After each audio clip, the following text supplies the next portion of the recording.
Man, did that feel like a normal show tonight, huh? For how long is that going to remain is the question of the evening. Why wasn't Vince McMahon backstage tonight, man? And did he run the show via a mobile device? Zoom? Was he on Skype? Does anybody use Skype anymore in 2023? Probably not. SmackDown was back to normal tonight after a god-awful Monday Night Raw. Triple H addresses the WWE Universe. More of the same, but then he unleashes. The WWE will be having a draft in a few weeks. And it will change the game, says the chief content officer. I don't know about you guys, man, but I don't. And I love Triple H. I don't believe this man for a single fucking second. How could we? How could we believe him after what we saw on Monday, man? Can't do it. Sami Zayn, Jey Uso. WWE throwing some subtle teases in there with Jey Uso possibly turning babyface. Matt Riddle shows up to back up Sami Zayn tonight. We're going to talk about it all right here on the podcast. Ladies and gentlemen, I got an ice cold beverage. Hopefully you guys got the same. We're going in my mother's basement tonight at the OTS venue where the drinks are cold, professionally made. And it's the fucking coolest hangout in the goddamn community, man. I got one question for you. What the fuck are you guys drinking? I'll see you over there.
AEW successful?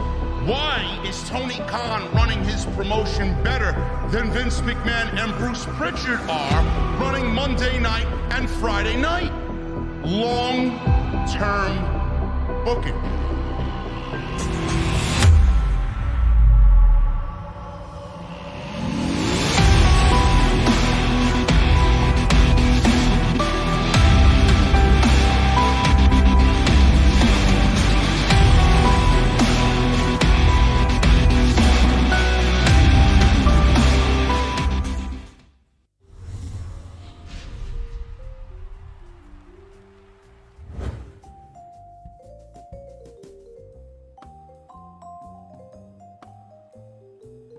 Ladies and gentlemen,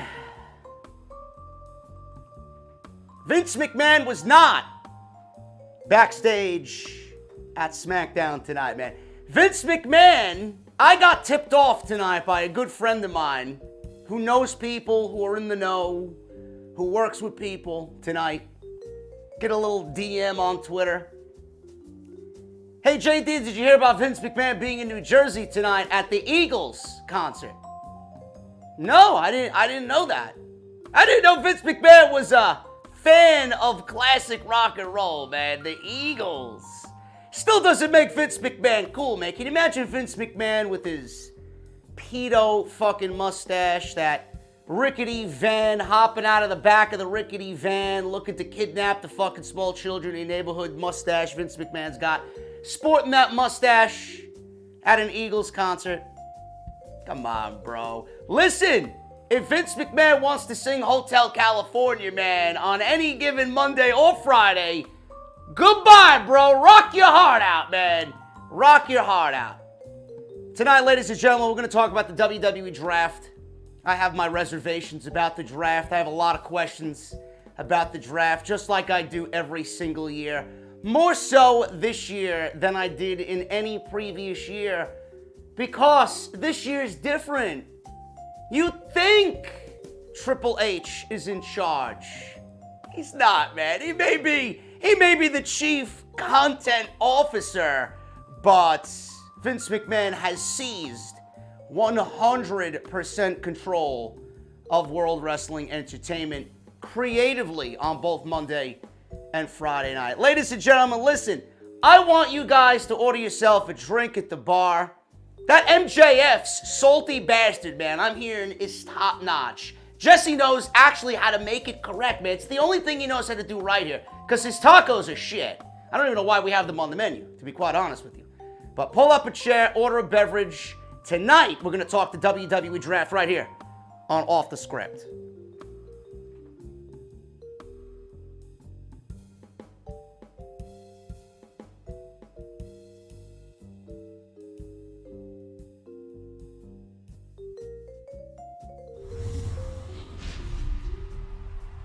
It's crazy, man. I got tipped off that Vince McMahon was at the fucking Eagles concert tonight at the Prudential Center in New Jersey. And I'm like, oh, I'd wish he'd fucking go to more concerts, to be quite honest with you. Anyway, SmackDown tonight, man. Vince was not there. Vince was not there. Might as well start off with this because it was the number one thing that was on everybody's mind. And that was Vince McMahon going to be at SmackDown in Portland, Oregon? And that was not the case tonight, thank Christ, because tonight's show seemed like a normal Friday night that we have been getting by Triple H tonight in Portland. Now, you guys know what happened on Monday. An absolutely disastrous Monday Night Raw, where Vince McMahon has been trending all week. And I'm not even joking. Fire Vince McMahon has been trending all week on social media, on Twitter. And that Monday Night Raw got the lowest rating out of any show in Monday Night Raw history. 30 years plus Monday Night Raw's been on the air, and that show garnered the lowest rating on cagematch.net in the history of the entire website, voted by geeks who watch pro wrestling online and want to talk about it amongst other geeks online. Monday Night Raw was awful. Everybody was afraid SmackDown was going to be the same thing. Vince wasn't backstage. He was in New Jersey at an Eagles concert. Was Bruce with him? Who the fuck knows? Dave Meltzer confirmed a PW Insider report from earlier in the day. Wade Keller from PW Torch also chimed in around 5 p.m. that Vince McMahon wasn't there. And they all said Vince McMahon was not backstage at Friday's show in Portland, Oregon. He did, however, call in remotely and made minor changes to the show. What those minor changes are, I don't know. Nor do I care. It is insignificant. If it was something to worry about, I would tell you guys. I would sound the alarms. Nothing seemed overly changed from the way we saw it on Monday that was changed to Friday. It seemed like a normal run-of-the-mill every Friday SmackDown that we got when we thought Triple H was in charge. This is a change from Monday's show, where it was made clear backstage that McMahon, who was backstage all weekend at WrestleMania, was running the show. Meltzer confirmed that he was running TV all 3 hours on Monday night. He's back. It is what it is. It will be what it was before, says Dave Meltzer of the Wrestling Observer newsletter. Vince McMahon has overruled Triple H. That's the way it is. Vince McMahon has overruled Triple H.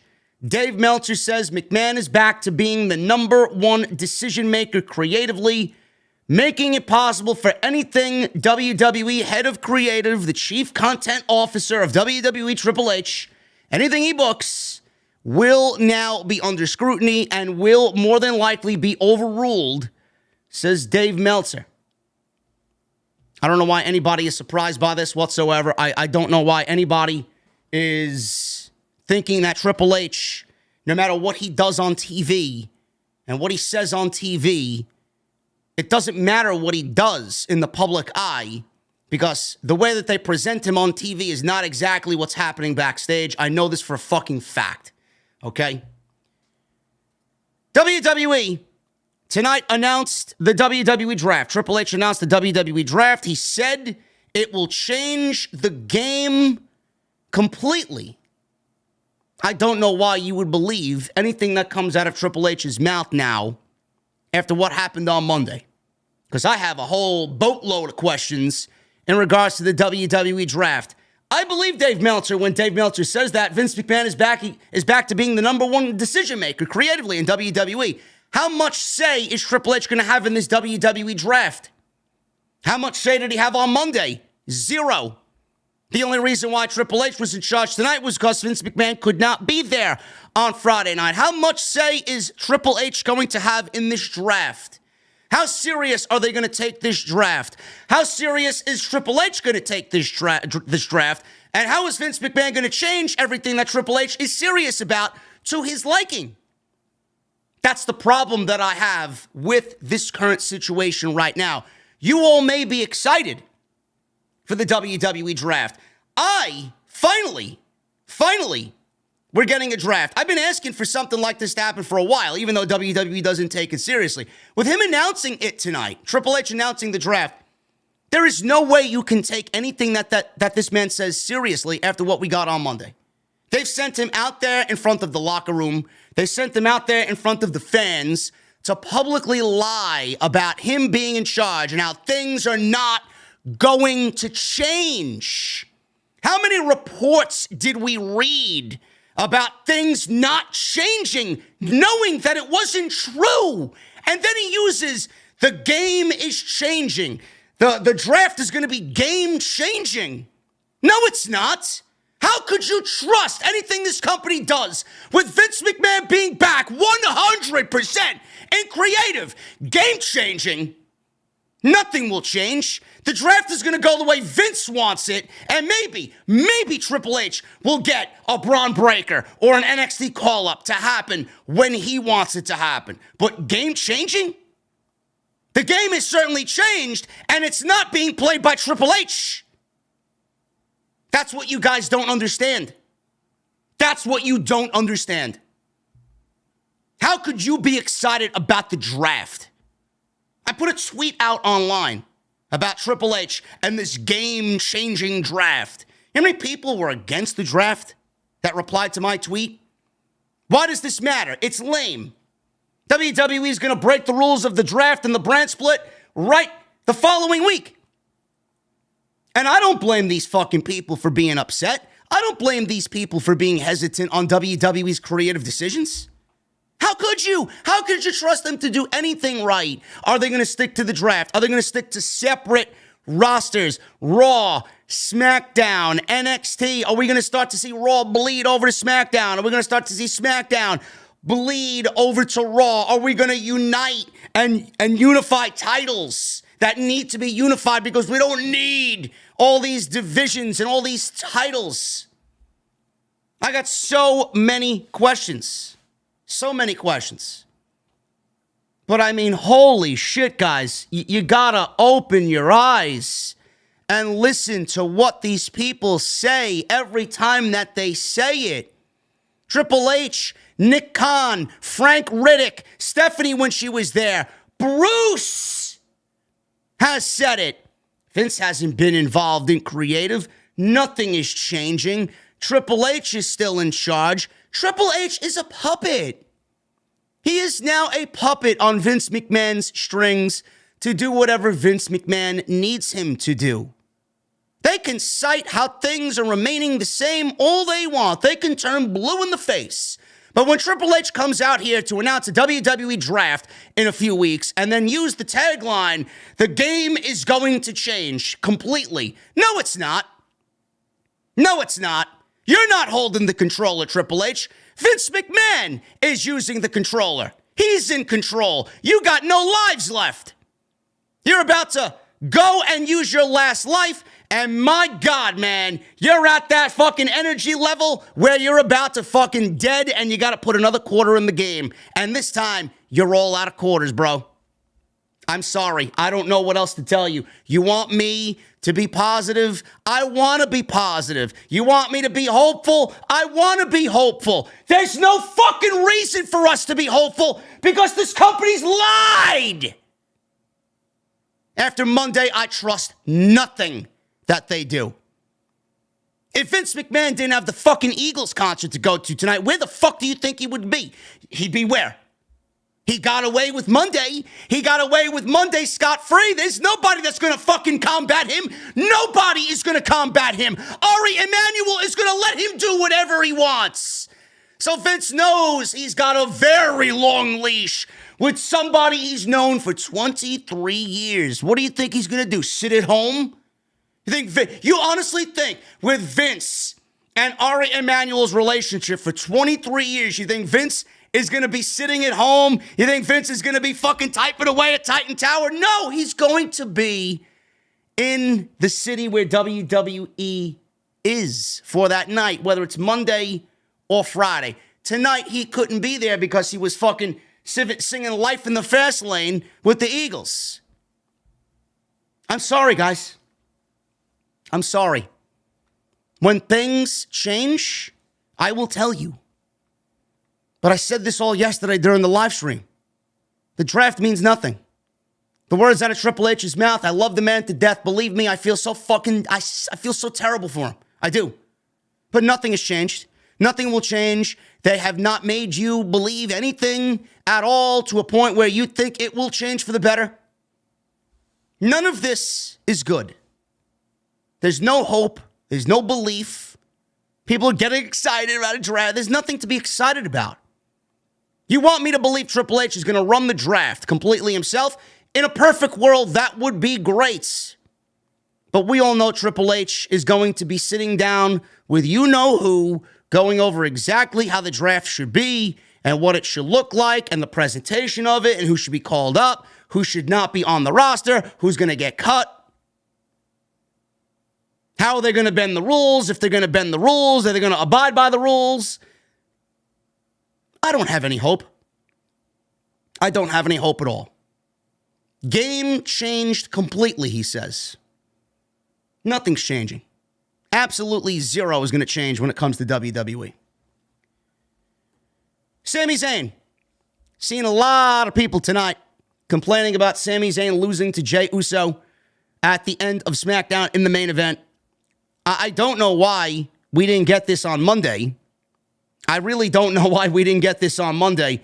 You know, Matt Riddle has returned to the WWE, and we got Matt Riddle showing up on Monday to seemingly start some bullshit with The Miz. Now, instead of doing what we got tonight, right? Why didn't we get it on Monday? Wouldn't that have been a more glorious, exciting return? Wouldn't that have been a more fruitful return for Matt Riddle on WWE television? WWE had Matt Riddle show up on Monday to start a program with The Miz on Monday because Matt Riddle, I believe, is a Monday Night Raw superstar. So we start something with The Miz, and nothing there made sense. We come to Friday. Matt Riddle, a Raw star, is on Friday, helping Sami Zayn and helping him in a 2-on-1 attack at the end of SmackDown. Why didn't we get everything we got tonight on SmackDown on Monday Night Raw, including the return of Matt Riddle? Don't you think that would have been a better return than what we got on Monday with Matt Riddle fucking starting something with The Miz? This is how Vince McMahon loves to operate, loves to kill everything, man. Nothing he did on Monday made sense. Nothing. It's almost as if he didn't give a shit about what was going on before he got there. It's utterly ridiculous. Utterly ridiculous. So Matt Riddle, he shows up at the end of SmackDown, helps Sami Zayn. Kevin Owens got taken out by Solo Sikoa, the Enforcer. And it looks like we may be on our way to that 6-person tag team match that I just mentioned at the time when I did the WrestleMania review. I talked about a 6-person tag team match possibly main eventing Backlash in Puerto Rico. Now, it's reported that Roman Reigns will not be at Backlash. Now, I would have booked Roman at Backlash, but apparently Roman is not going to be there. But since we got Cody and Brock Lesnar more than likely main eventing Backlash in Puerto Rico, it looks to be our co-main event for Backlash is going to be Jimmy, Jey, and Solo versus Matt Riddle, Kevin Owens, and Sami Zayn. So we got the 6-person tag team match that I had predicted at WrestleMania, but Roman won't be a part of that. Include Solo and include Matt Riddle. There you go. Roman and Cody would have made sense, but Cody's got Brock and Roman's going to take the night off. So that's WWE's plan for Backlash, no doubt about it, after what we got at the end of SmackDown tonight. And I'm okay with that because it fits into Triple H's long-term booking.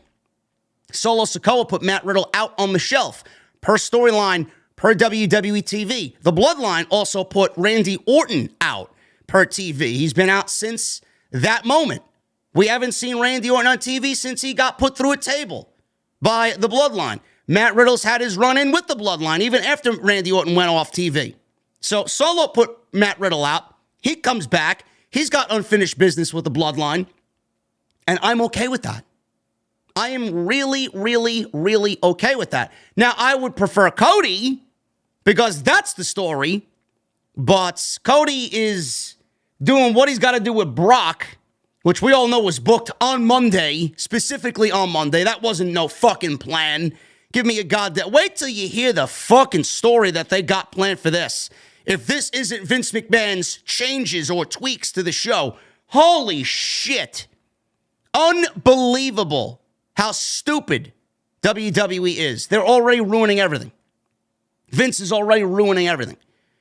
Now, I would have preferred Cody teaming with Sami and KO. I would have preferred Roman on his side with the Usos, but we can't get that. I'm okay with this because Matt Riddle was put out by the Bloodline, by Solo, so he's got unfinished business, and I'm okay with that. As long as we get serious, Matt Riddle. I don't want this scooter-loving fucking, bullshit that we see. If he's going to be involved with the Usos and the Bloodline, and he's going to be seeking revenge, I don't want him to go and be all comedy. I don't want him to be all jokes and games. He can do a little bit of that. But at the end of the day, he's got to get fucking serious and he's got to get down to business. Otherwise, what the fuck is he doing here? Now, we could see that shit when he wants to joke around with a nothing opponent like The Miz. But when you're feuding with the Bloodline, Solo Sikoa, Jimmy, and Jey Uso on the other side, you got to get down to fucking business and you got to be serious. So that's what I'm going to be looking for. And Triple H did take Matt Riddle from the Vince McMahon administration, from the Vince McMahon era, and he did put a little serious twist on it when he was feuding with Seth Rollins. That's the Matt Riddle we need to see. That's the Matt Riddle that needs to show up leading to Backlash. So we're going to talk about that, and we're going to talk about the situation with Drew McIntyre. There's a lot of falsities going on Twitter, or going around on Twitter in regards to Drew McIntyre. Apparently, a lot of people are thinking that he's requested his release. I don't really understand the narrative of that and where that came from. None of that is true. Nobody reported that at all. So I don't know why anybody is going around spreading false bullshit like Drew McIntyre asking for his release from WWE. I got the news on that, and we're going to have a good time tonight, guys. I want to thank you so very much for joining me on the podcast. Follow me on social media at JDfromNY206. That's Twitter, Instagram, TikTok, and Cameo. Make sure you guys hit that thumbs up. Make sure you guys turn on that bell as well for notifications when I go live, when I upload shorts, you guys name it. Hit that thumbs up. We got 3,300 people in here tonight. Thank you guys so very much, man. I'm loving the energy you're bringing to the show. 651 likes, man. We should absolutely be minimum 1,200, minimum. So if you guys are in the chat, hit that thumbs up. Helps out the show tremendously. Go check out all the other videos, man. We were live with a tremendous podcast last night, dissecting everything that came out of Monday, man. It's something you're going to need to listen to. I'm telling you right now, all the bullshit from SAP, all the bullshit from all the other reports, we dissect it, tell you how it is, man. Half of the shit is garbage. Half of the shit is garbage. So go check that out. We tell you exactly how it is and what's going on, because you're not going to really get underneath everything by paying $5. You're not. So make sure you guys go check that out. It's on Spotify, iTunes, and Podbean, as well as Blue Wire. If you guys want the audio version, it's up. Go check that out. YouTube Shorts, they're there. Everything from WrestleMania weekend, it's there. Tons of it. Go check it out. Super Chats are open. Get them on in. Memberships are open. Get them on in. You guys know what to do. Hit that join button. Become a channel member right here on Off the Script. And tonight's show is sponsored by my great friends over at Manscaped. Manscaped.com. You guys are going to use that code SCRIPT20 at checkout for 20% off and free shipping. Thank you guys very much for all your support right here on the podcast. Let's get into the top, man. SmackDown started off with a banger six-man tag team match. We got the Brawling Brutes. This is Ridge Holland, Sheamus, and my guy Pete Dunne against Imperium, Gunther, Giovanni Vinci, and Ludwig Kaiser. It's a very good match. I don't know what else you want me to tell you. I don't think these six guys are capable of putting on a bad match. I don't really see how it is possible for these guys to put on a bad match. Now, from what we gathered here, it still looks like Triple H wants to keep Gunther and Sheamus involved in some way, shape, or form. Okay?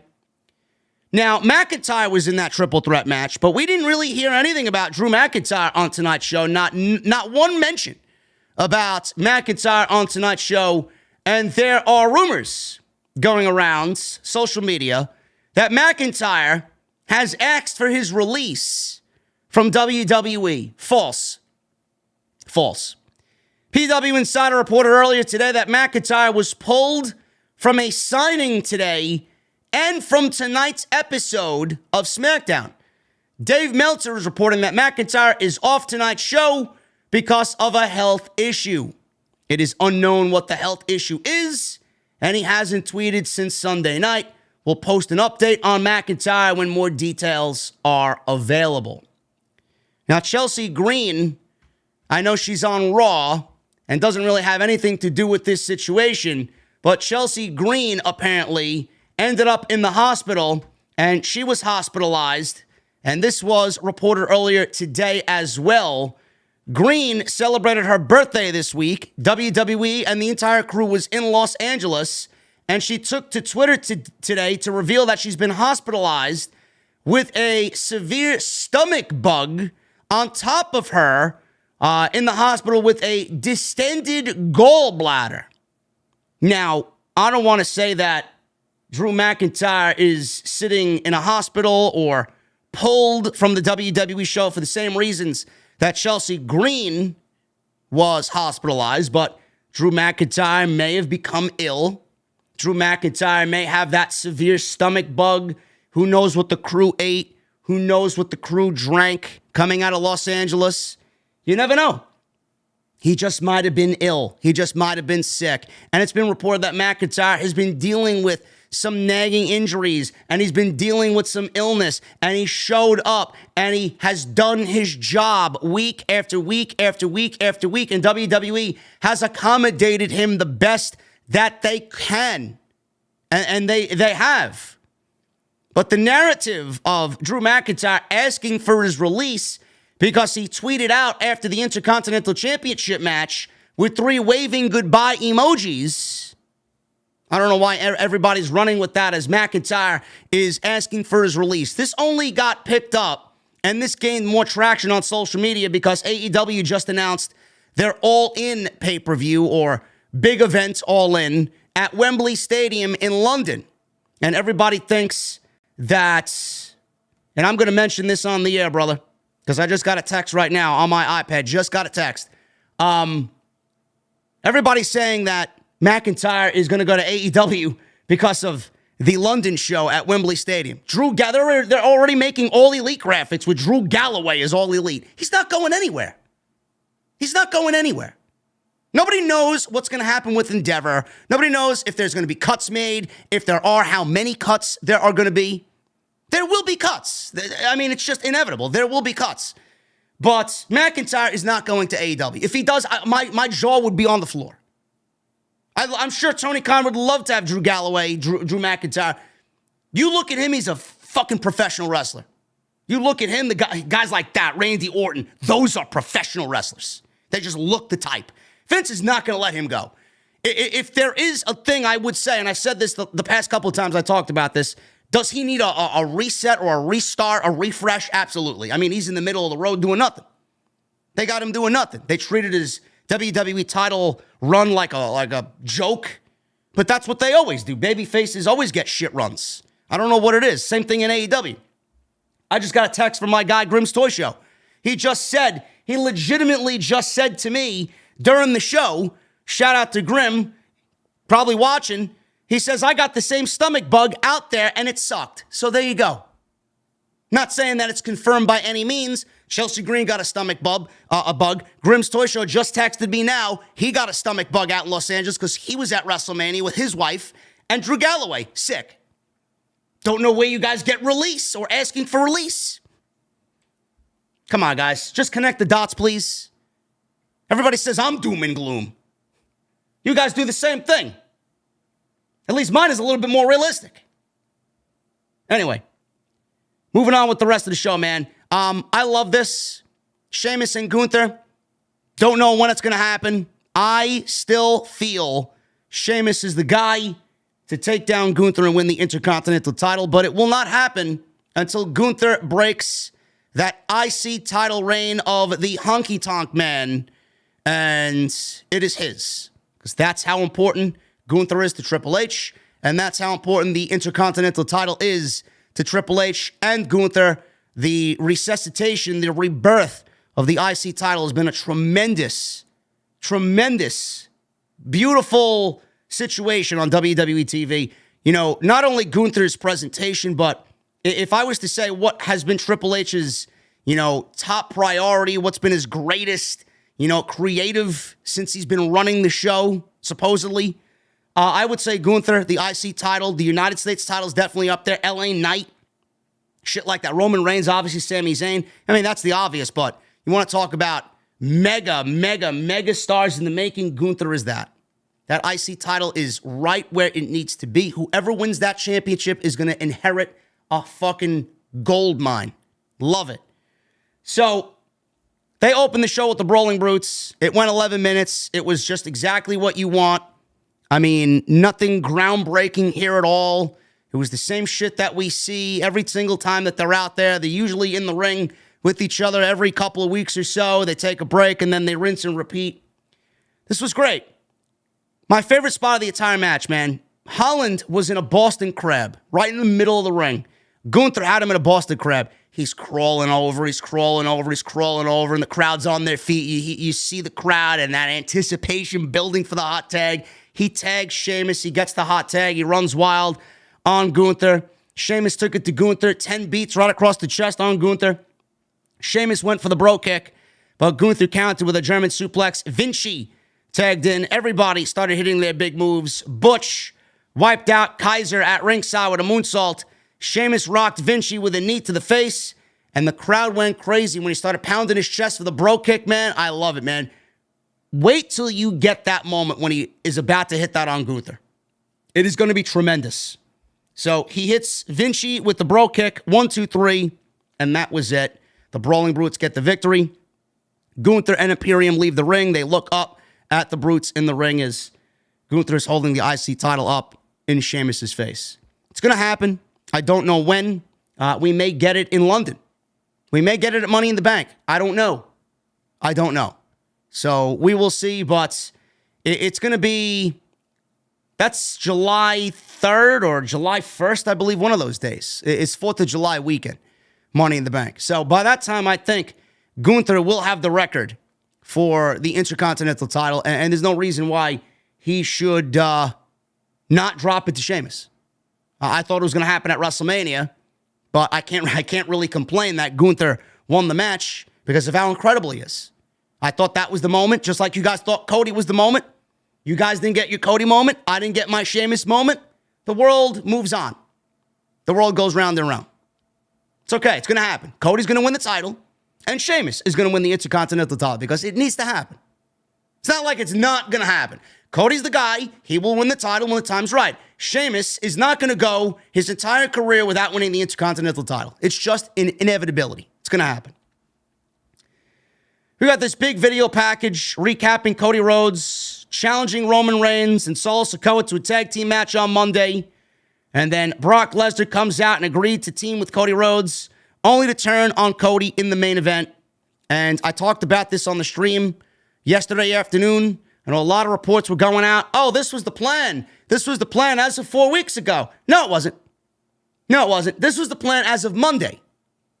There's no doubt in my mind that Triple H had other plans. Vince took over, blew up everything, figures he could do it better. He even said so in the CNBC interview. Oh, I'm running creative, not in the weeds, but I'm running creative in a higher level.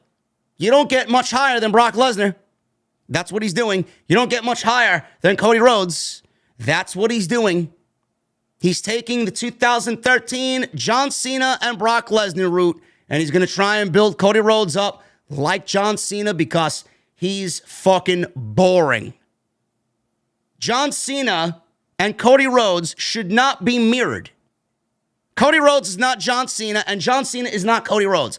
But Vince McMahon is so fucking boring that he's got to go back to 2013 and model everything that happened there with Cody, thinking it's going to work. Vince McMahon cannot write television anymore. He can't. He doesn't grasp what's going on anymore. I watched the Royal Rumble ending to the Roman Reigns and KO main event over again. Somebody posted it on Twitter. I retweeted it. I said last night while I'm laying in bed, I'm watching this. I'm like, this is fucking incredible. It's just as incredible now as it was in January. Vince McMahon is not capable of writing this level of long-term booking. He's not capable of this emotion. He's not capable of writing this type of television anymore at his age. He doesn't belong there. Meanwhile, he's taking Cody and he's taking Brock Lesnar. Shit got changed coming out of WrestleMania. It was booked and made on that night. Meanwhile, Sapp and others are reporting 4 weeks ago. All right, if it happened on Monday and it happened 4 weeks ago, it's the same fucking thing. Vince booked it 4 weeks ago. It might have happened 4 weeks ago, but Vince McMahon is already claiming that he's creative at a higher level. Doesn't matter if it was Monday or 4 weeks ago. It's booked by the same guy. Because just like everything else that I know Triple H didn't book for WrestleMania, Triple H didn't book this shit. No doubt in my mind, it's Vince and Vince's idea. Triple H had nothing to do with Brock Lesnar and Cody Rhodes. Nothing. As far as I'm concerned, Cody and his little alliance with Sami and KO was probably the way Triple H was going to go. And Roman, Don't know what's going on with him going into the summer. He's going to take the similar schedule he had last year and apply it to this year. I don't know. But Brock Lesnar and Cody Rhodes, not really feeling that. Not really feeling that's a Triple H idea. It's a Vince McMahon idea because, again, Brock Lesnar, everything Brock Lesnar does on WWE TV is handled by Vince. He even said so himself. There were many a report where Brock Lesnar will answer to nobody but Vince McMahon. He wants nobody but Vince booking his shit. I'm sorry. You see how well that went over, right? Triple H wanted to book Bray Wyatt and Brock Lesnar. Nah. Now, Brock didn't want any of that. So he calls up Daddy Vince and says, your son-in-law is trying to book me in a match with Bray Wyatt at WrestleMania. I need a change now. I'll give you Omos, pal. That's exactly what happened. It's the dialogue that happened there. Michael Cole and Wade Barrett. We get them on TV, and they're talking about this Cody Rhodes and Brock Lesnar situation from Monday night. And Wade Barrett is sitting in front of the camera. And I don't know where this came from. I don't know why they think this is the way that it needs to be. This was one of the most ridiculous explanations I have ever heard for anything on WWE television. According to according to Wade Barrett, ridiculous. According to Wade Barrett on SmackDown tonight, Brock Lesnar attacked Cody Rhodes on Monday Night Raw as vicious as he did.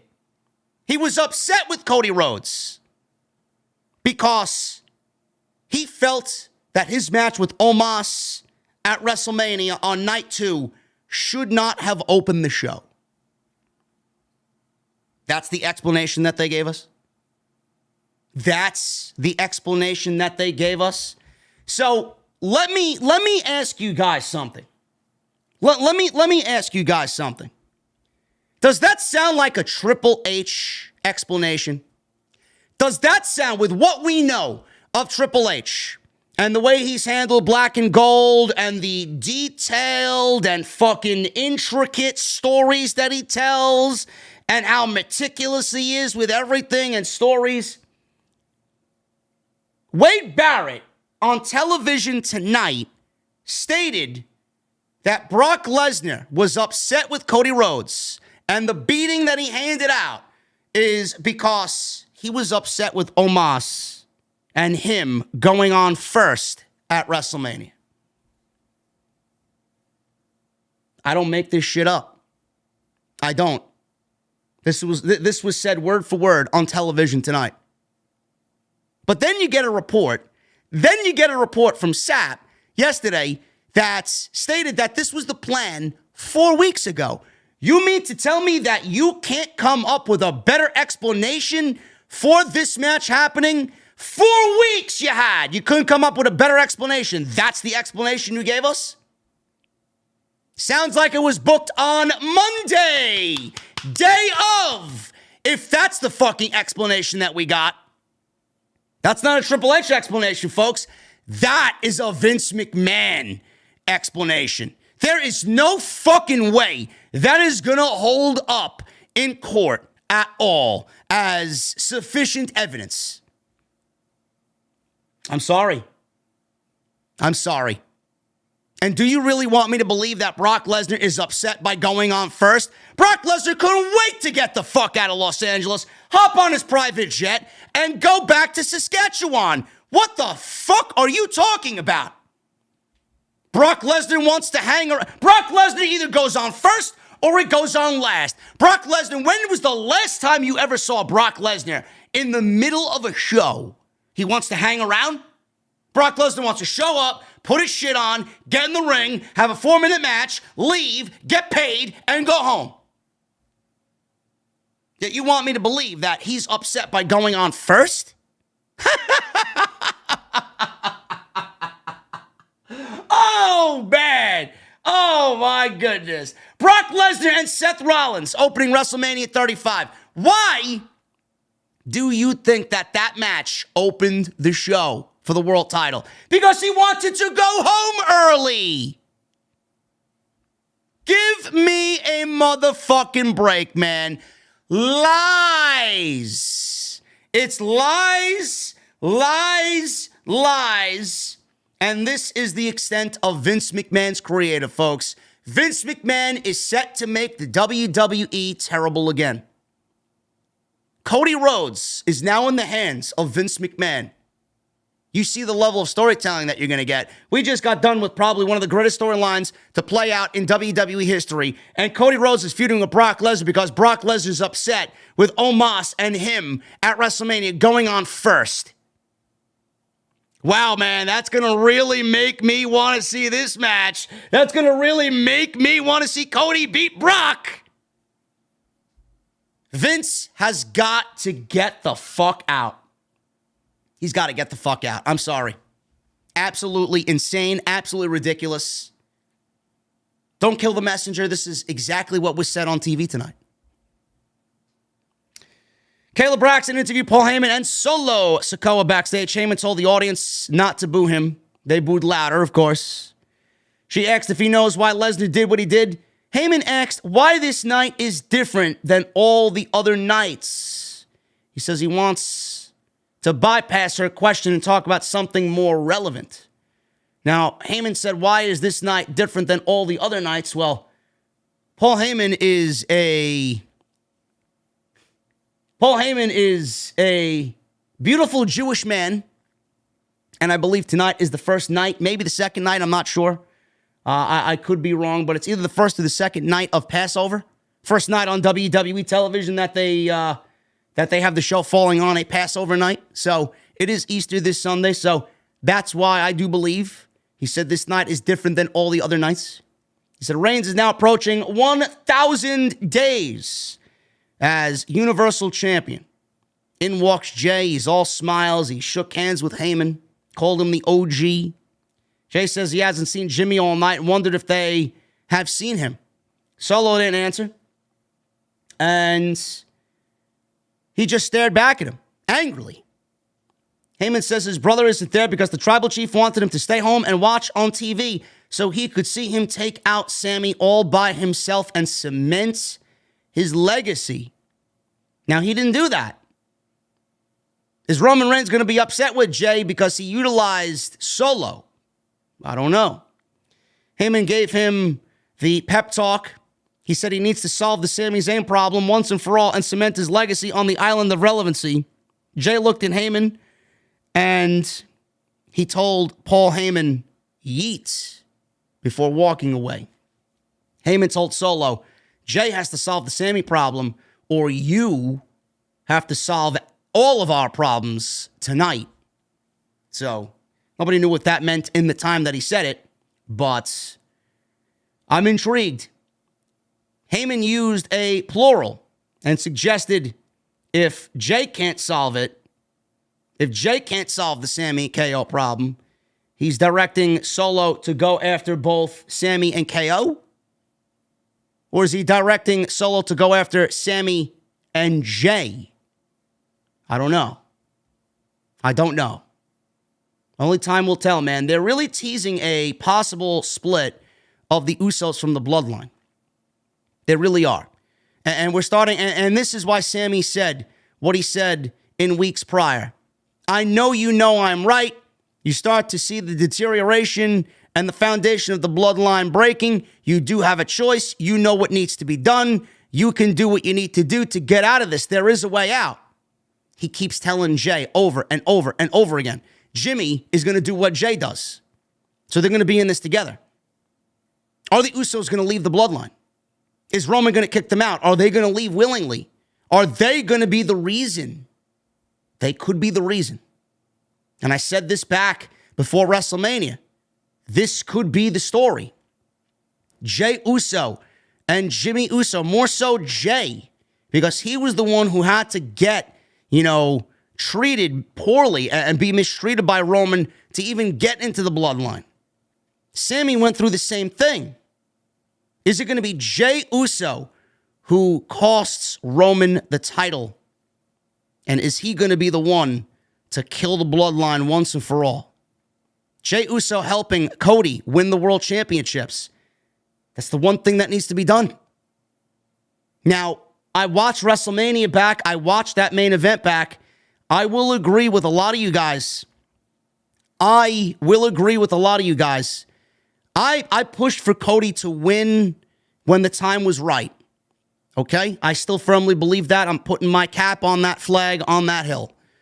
I wanted Roman to walk out the winner because I felt like there was more that Cody could have done chasing the title to make it be a little bit more meaningful. I do agree with you guys that WrestleMania was the right setting. The way that they had it set up, I mean, it realistically could have been the best WrestleMania ever if the situation with Sami and KO, Sami giving the haluva kick to Roman Reigns and Reigns taking the stunner from KO and then Cody delivering the crossroads 3 times. If that was the ending of WrestleMania, that would have been absolutely fucking amazing. Cody winning the title off that would have been amazing. Solo Sikoa came in and everybody had this terrible taste in their mouth after WrestleMania was over and still can't get that taste out of their mouth. I agree with you. I agree. If it ended there, I would have been happy. Even though I wanted Roman to retain, I would have been okay. Because that was magic. Everything there happening the way that it did was magic, and you couldn't have booked a better ending than that. I'm just getting chills talking. Going back and watching it again, the fact that they didn't pull the trigger off that, I could see why people were upset. But that doesn't change my opinion. I think Roman Reigns retaining, to me, was the right choice. Because is it about Sami and KO? Or is it about Jey? See, this is what you guys need to understand. It would have been fantastic if Sami and KO were the catalysts to kill the Bloodline. It's not their job. It's not their job to. Sami and KO did their job. They did half the job. The job is going to be Sami, KO, and Cody. They got their job done. They finished their story. Their story was the Usos. They beat the Usos for the tag team titles. Now it's going to be Cody to finish the other half. How is he going to get there? He's not going to win the titles because of Sami and KO helping him. Cody's going to win the championships because of Jey Uso having enough. I'm done with Roman. There is no better man in this entire angle, in this entire story than Jey Uso for him to help Cody win the title. Jey Uso is going to be the reason Roman Reigns loses the Universal Heavyweight Championship. Mark my words. Mark my words. When that happens, then we get the next chapter. Is Roman going to sit well with that? Are they out of the bloodline? More than likely. Will there be a bloodline? Is Roman going to replace them in the bloodline? I don't know. Only time will tell. But please, I get where you guys were coming from. I get it. Trust me. But Jey Uso, he's going to be the one to be the downfall of the bloodline. And he is going to kill the bloodline all on his own. You want the tease of a babyface turn here by Jey Uso? This is nothing more than a tease. When that happens, Jey may be the biggest babyface in the entire company. It's going to be beautiful. Patience. Patience. Please, patience. Now, if Triple H has his way, we will see everything that I just told you play out. If Vince has his way, I don't know. Cody may not even be suitable for Roman Reigns when we get there because of what Vince is going to do. So now we got another fucking problem. Not only does Cody got to climb the bloodline mountain, he's got to climb a fucking mountain which nobody has climbed successfully. Vince's mountain. Ricochet. He went in there with Ivar, 4 minutes, and he beats Ivar in 4 minutes. Really nothing new here. This is just a continuation of basically the showcase match that happened in the weeks leading up to WrestleMania, happening at WrestleMania. There's nothing going on here. And now we know why things are kind of a little dull on WWE television right now, why there aren't call-ups or NXT debuts or returns. WWE opted to not do the Raw after Mania in a big way because Vince wanted to fucking have fun and destroy everything. SmackDown wasn't really all that noteworthy coming out of WrestleMania. We did get the announcement of the draft, but feuds like this, I'm like, okay, when we got the announcement of the draft, and we look back at what happened on the show, Ricochet, Ivar, what type of match is that? It's nothing new. It's just the wheels circling over and over again. WWE is going to be in this lull period for the next few weeks because they are coming up with a draft and they're going to be shifting the rosters to look completely different. So why start feuds? Why start new feuds now when WWE is only going to blow up both Raw and SmackDown and get these rosters looking completely different, only to start these feuds all over again? So now you know what's going on. I'm a little bit at ease with that. I don't have faith with Vince McMahon being back. I'm not at ease with Vince McMahon being back. All because we had a great show tonight. I'm not at ease. A good show, not great. All because we had a better show than Raw. I'm not at ease with this. So now you know why we got Ricochet and Ivar, nothing match. They're not going to put these guys in anything major because we got a draft coming up in a few weeks. So Ricochet wins with a beautiful shooting star press, and that was it. Fun little match here for 4 minutes. Kevin Owens, he was in the locker room staring at the tag team championships hanging in his locker. Sami says he was going to do the same thing, or was doing the same thing earlier. He told KO that this is a big night, first night as tag team champions on SmackDown. KO told Sami his match later against Jey is a great chance to put the Bloodline stuff behind them. He says they can settle whatever is left to settle between him and Jey, and then they're done with it. Sami said something feels off. No kidding. Monday felt off, for sure. Everything feels off in WWE. He says, what he says is true, but he can't shake a feeling, and he has to talk to Jey Uso. KO asked what he wants to talk to him about. He says it sounds weird, but he feels a sense of obligation. Owens says he doesn't know what he's saying. He said the bloodline is crumbling, which makes Jey more dangerous than he's ever been before, rather than more likely to have a reasonable talk to him. He says he knows he can't talk him out of it, but he shouldn't do it, and it's a bad idea. Sami said KO's right, but I'm going to do it, and it'll be okay. KO then says, but you just said that I'm right, and you're going to go do it anyway. So Sami wants to talk to Jey Uso. I don't know what he wants to try and convince him of that he hasn't already, but he's going to try and talk to Jey Uso. Liv Morgan and Raquel Rodriguez. Rodriguez Gonzalez. Gotta love Smiley Raquel out there, man. Raquel and Liv versus Shotzi and Natalya. Shotzi says that they're not ready, Raquel and Liv, for the ballsy badasses. Or the ballsy baddies, I believe she called them. So now we got ballsy baddies. But I thought Jade Cargill had the baddies on AEW. No more, huh? We got no more baddies on AEW. Now we got the ballsy baddies in WWE. Yeah, I'm over that. I don't look at Natalya as a baddie. 3 minutes. You think I took extensive notes on this match, move for move, detail for detail? Do you even think I watched this match? Did I pick my head up from my phone during this match? No. Absolutely a waste of my time. Liv Morgan and Rodriguez win in 3 minutes. Morgan gave Shotzi a tornado DDT and then Oblivion for the 1, 2, 3. Goodbye. Nobody gives a fuck. They went backstage. Madcap Moss has been relegated to playing PlayStation 5 with his girlfriend, Emma, with Xavier Woods. They're playing WWE 2K23. So in walks LA Knight as they're gaming on the PS5.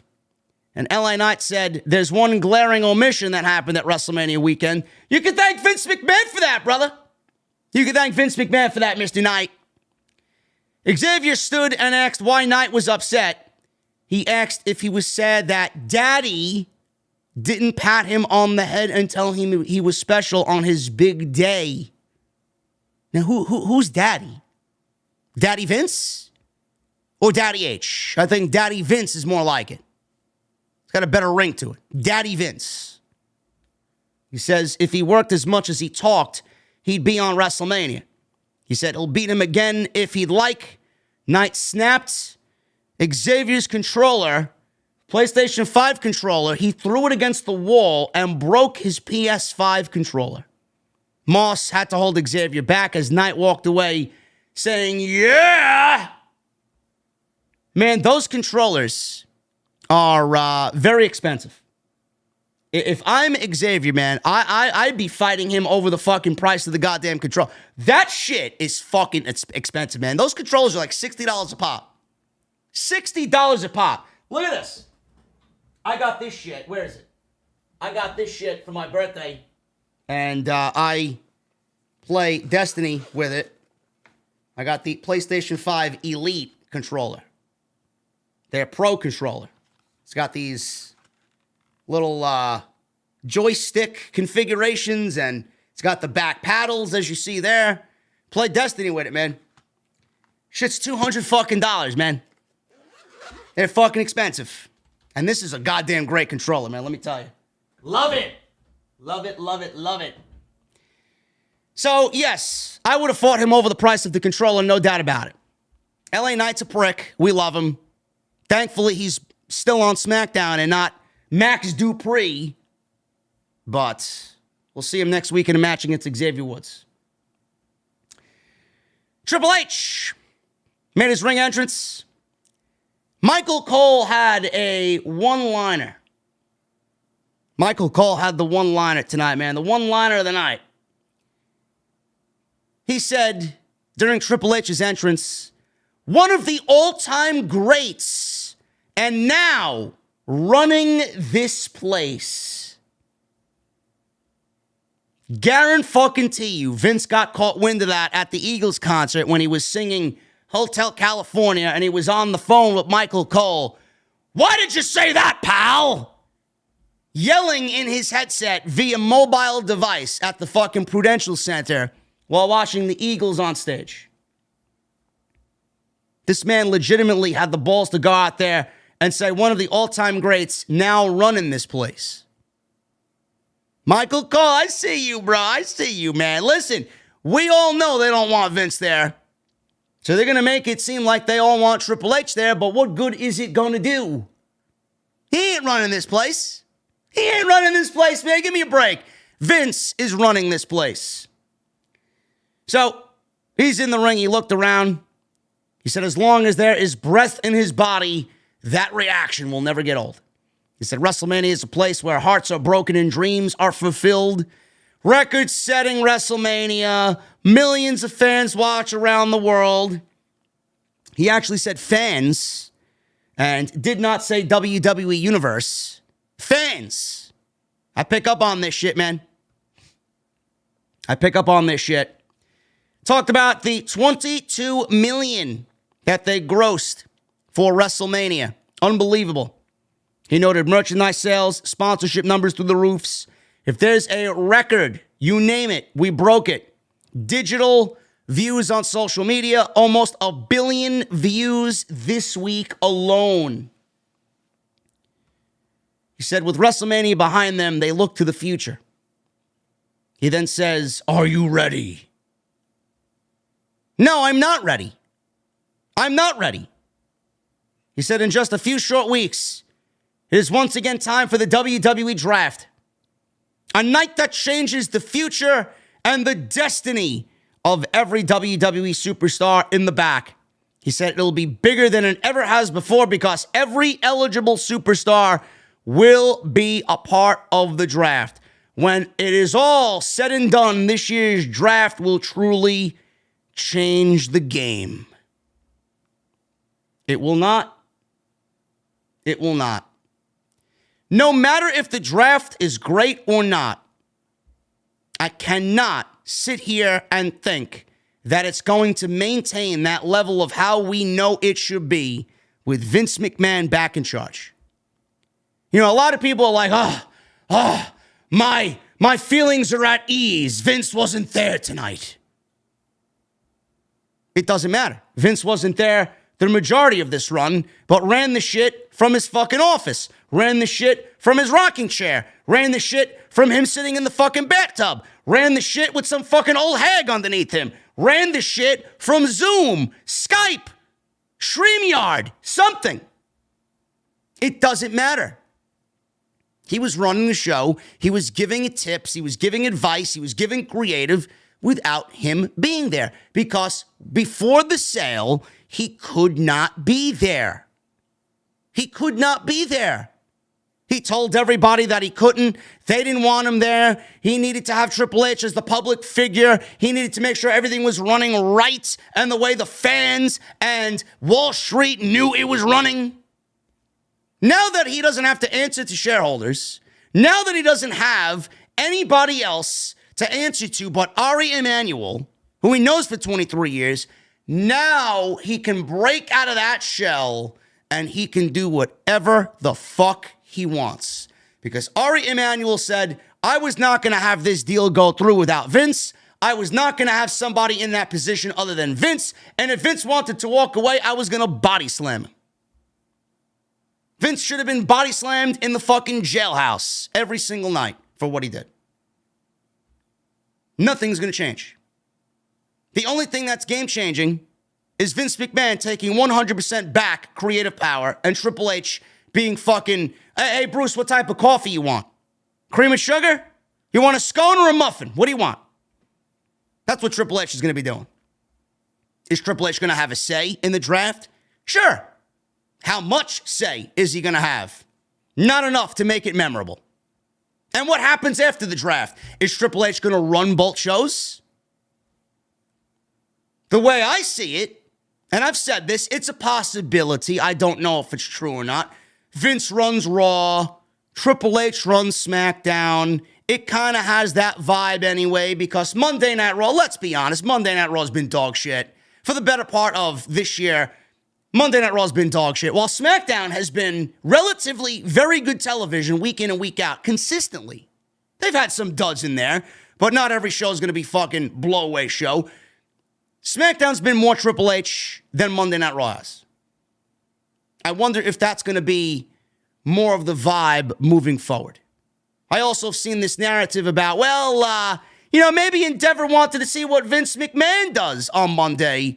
And the fact that he's not there, they gave the ball to Triple H on Friday to compare the creative visions on Monday and Friday night. No, that's not going to happen. It's not going to happen. They're not monitoring anything that goes on. Endeavor is not monitoring how creative works on Monday and Friday. So that narrative can be thrown out the window. They don't give a fuck. Ari Emanuel says, well, that's Vince's forte. If Vince wants to do something creative, it's all him. He has no say. He doesn't give a fuck. The fuck is Ari Emanuel going to say about creative? Why would he care? This is the narrative that I see floating around on social media. He doesn't give a shit. Vince is now in bed with Ari Emanuel, 23 years. Do you honestly think he's going to fucking take a back seat now that he's got his best friend outside Donald Trump working alongside him? He's going to allow that man to do whatever the fuck he wants to do.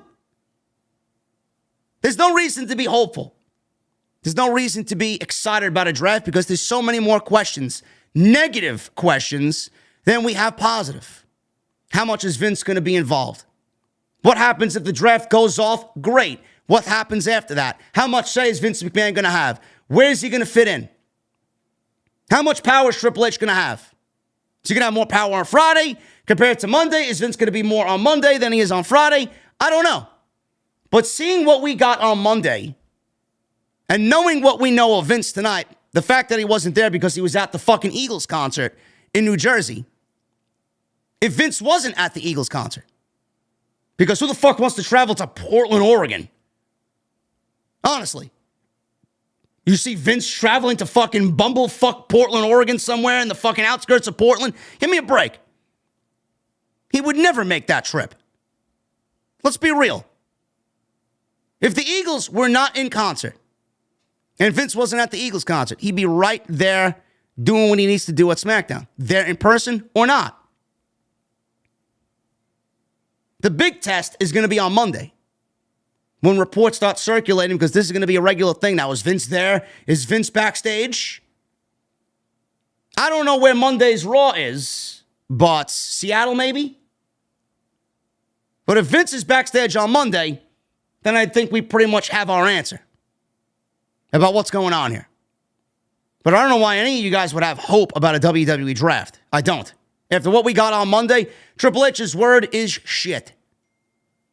He's been given the task of talking to the locker room time and time and time and time again. He's got the task of talking to the fans out in public, going on these media scrums after the shows are over, and he's the face of the company. And he's the face of the fucking company. He's nothing more than a fall guy now. Just like Vince had Bruce, and Vince had Johnny, and Vince had Eric Bischoff, and Vince had Paul Heyman. And everybody else before that. Vince has fall guys. Mark Carrano, all these guys, fall guys.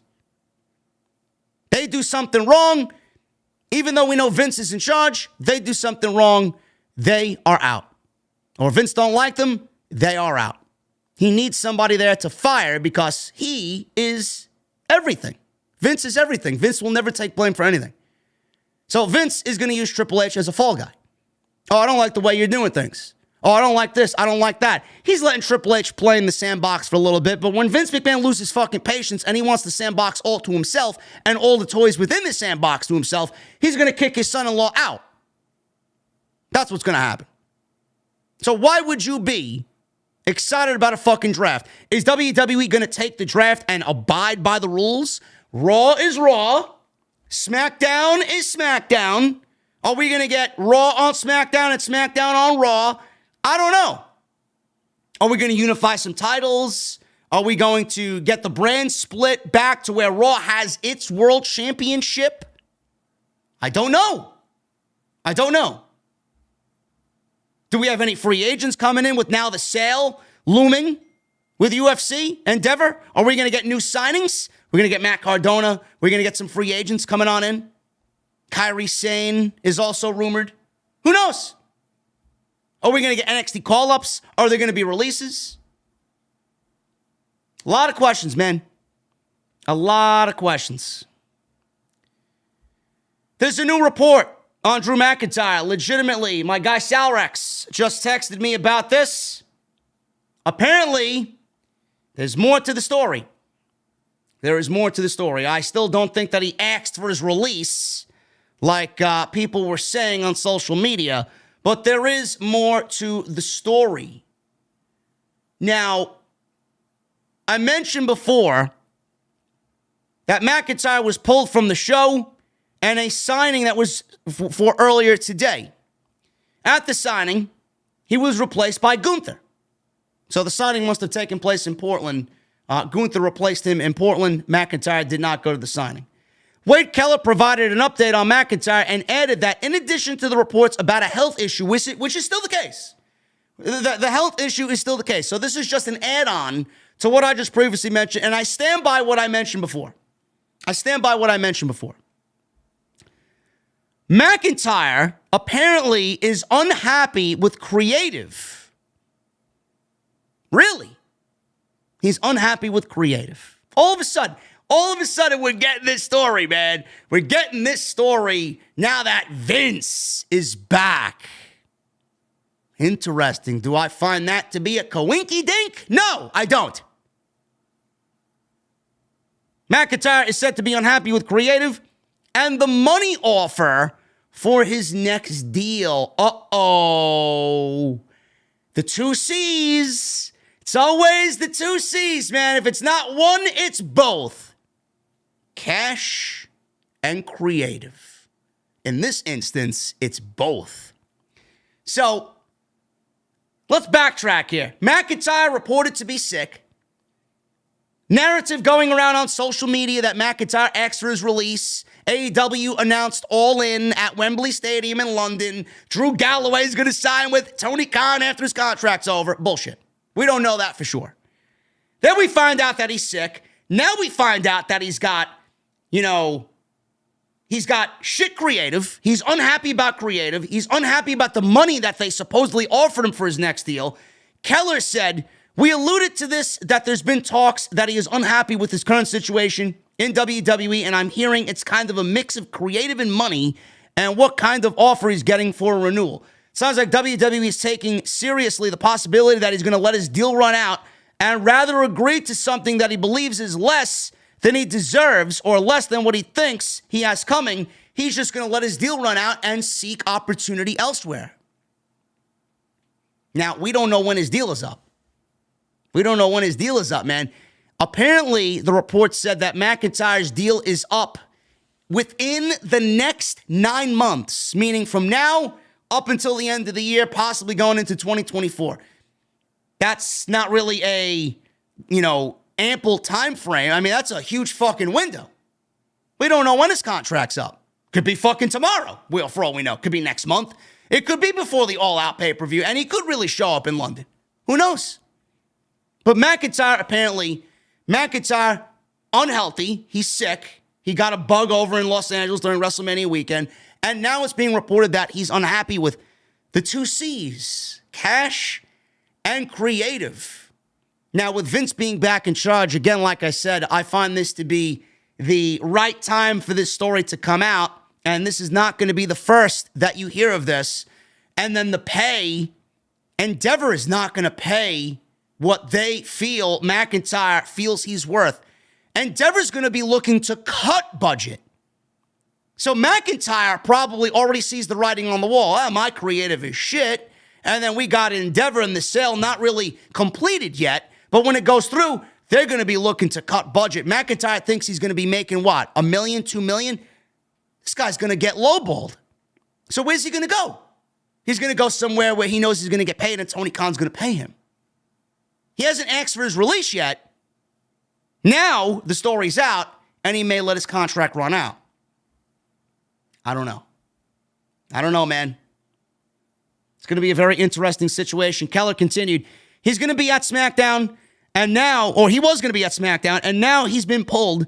So I think that situation will probably, based off what I'm hearing, be decided pretty quickly one way or another. Keller also said that he heard that McIntyre was really beat up from the triple threat match with Sheamus and Gunther at WrestleMania. There's a chance that he was pulled from SmackDown in part because he just really physically got beat up from the match. And so just not having to travel and him getting a day off was sort of given to him either at request or the medical team in WWE just said, yeah, with what he's been through, he should have some time off. Apparently both stories are true. McIntyre's beat up, but there are issues with cash, creative, and at this point, they are nowhere near close to an agreement on money terms.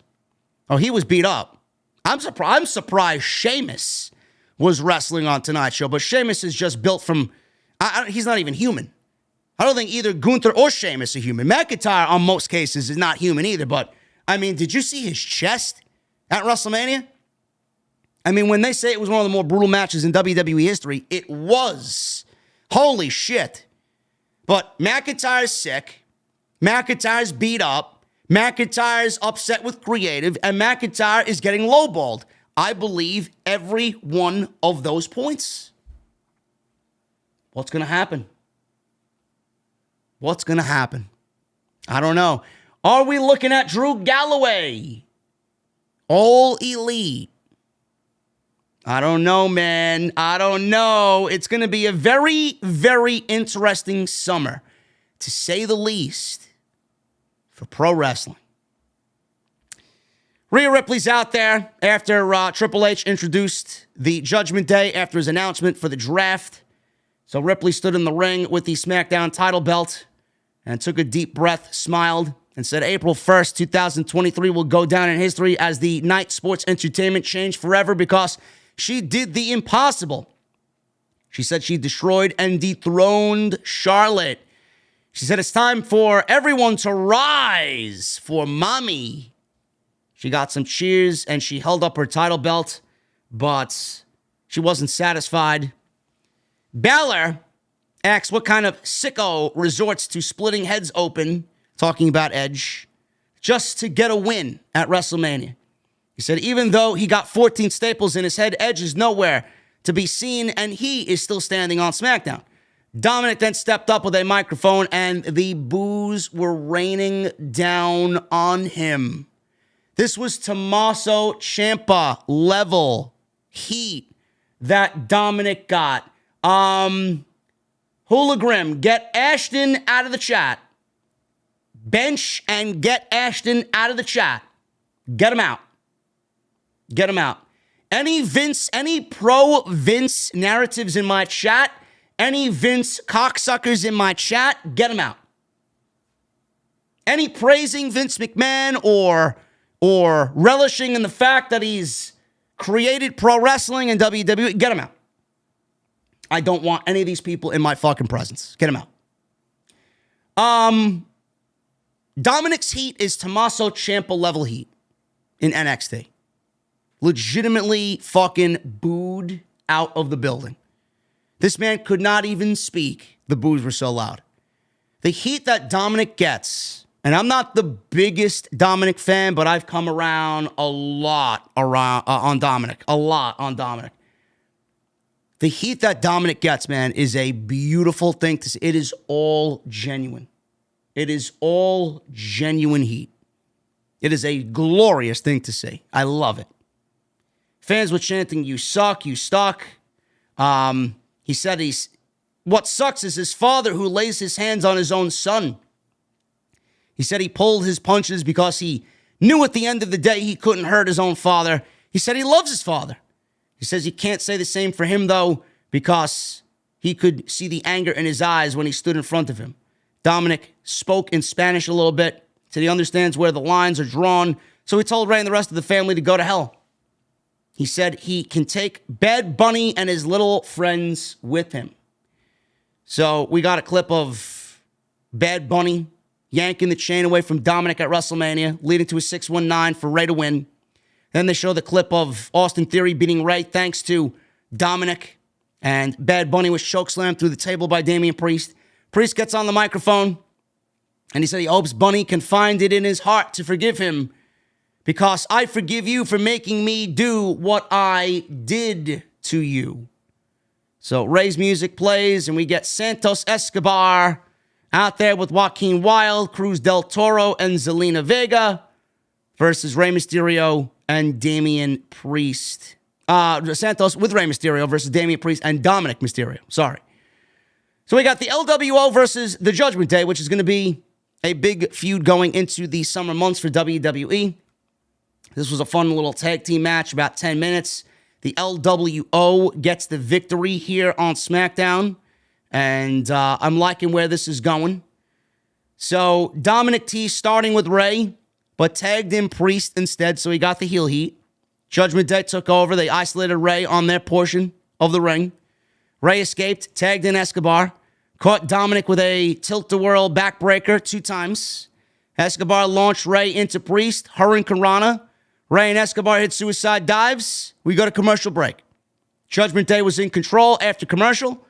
They were beating down on Escobar. He broke free. He made the hot tag to Ray. Ray knocked Priest off the apron. Set up a 619 on Dominic. Ripley interfered. Vega then took out Ripley with a Hurricane Rana. Ripley was angry and started chasing Vega out of the arena. I'll get to that in a second. In the ring, Priest made the blind tag. Ray hit the 619 on Dominic, allowing Escobar to set up for the Phantom Driver. However, Priest was the legal man. He knocked Mysterio off the apron and hit South of Heaven on Escobar for the win. Fun little match. Fun little match. We're continuing the Ray and Dominic storyline. And it looks like for Backlash moving into Puerto Rico, because there's nobody better here, man. We got that hometown representation. Even though it probably doesn't make sense per storyline, Rhea Ripley defends the SmackDown Women's Championship against Zelina Vega at Backlash in Puerto Rico. That'll be the biggest match in Zelina Vega's WWE career in Puerto Rico. I don't mind it. The crowd's going to be hot. They're going to be pro Zelina. It may surprise us. Rhea Ripley's very good. She'll probably take Zelina and have a decent match with her. It doesn't have to go incredibly long, But the representation for Puerto Rico will be there with Zelina Vega, and it continues the Judgment Day feud. So it looks like we have a little mix of things happening there with the LWO having major representation at Backlash. We're going to get Bad Bunny and Rey Mysterio versus Priest and Dominic, Zelina versus Rhea Ripley. So this entire feud is going to be taken on into Backlash. It's a beautiful thing. Beautiful thing. Back from break, Zayn approached Jey Uso. Zayn told Jey that he had a chance to get out of this. You still have a chance to get out of this. Jimmy's not there. Reigns doesn't trust him. And Heyman's telling lies. The bloodline is crumbling, just like Sami Zayn had documented. He told him everything is crumbling around him after they lost the tag team titles. He said Jimmy isn't there. Roman's mad at him. Heyman's selling lies. Solo looks like he's on the verge of dropping the hammer on him any minute. He says he'll beat him over and over and over again until it sinks in that it doesn't have to be this way. Jey seemed receptive to the message, conflicted. They heard a noise in the background. We seen, something happening in the background. We got these noises, steel pipes falling down, commotion in the background. Sami ran over, and there was a heavy crate that's been dropped on Owens' leg. So Sami lifted it, checked on Owens, who was writhing in pain. Adam Pearce was chasing both Heyman and Solo off. Sami called for a trainer, looked up at Jey, and Jey did nothing. So we go to the match. Jey Uso versus Sami Zayn in the main event. This was 10 minutes, and Jey Uso pins Sami Zayn, one half of the tag team champions, on SmackDown in the main event. So I'll pick it up after the commercial break because they started the match, started for about a couple of minutes, then we go to commercial break, and then they're back for the duration of the show.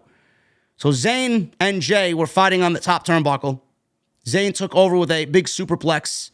Jey and Zayn traded shots, middle of the ring, going blow for blow. Zayn leapt off the top rope. Uso took him out with a super kick, goes for a cover, gets a 2 count. Uso got in Zayn's face, talking shit to him. Zayn took advantage, hit an exploder in the corner. Uso avoided the haluva kick with a roll-up for a near fall. Zayn fought back with the Blue Thunder Bomb. One of my favorite spots in all pro wrestling is Sami Zayn's Blue Thunder Bomb. Zayn slowly climbed to the top rope. Uso cut him off. Uso distracted the referee, allowing Sikoa to hit the Samoan Spike. Jey then hit a drop kick for the win. And that was it. That was it. Jey Uso pins one half of the tag team champions. I know it's easy to say, oh, Vince is back. That may be one of the changes that he made. Champions winning and then coming back to lose in his first match. Well, they did win on Monday, but I'm okay with this. I'm not going to really rag on them too much for this because it's all part of a bigger story, and I feel like this will be irrelevant in the grand scheme of things.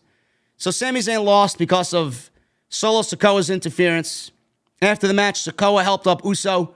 Sikoa turned his attention to Sami and beat him down. He went for the Samoan Spike again, but Jey stopped him. This is interesting. The fans broke into a big Jey chant. Uso took out Zayn with a super kick. Then it was a 2-on-1 attack. He then told Solo to get the chair.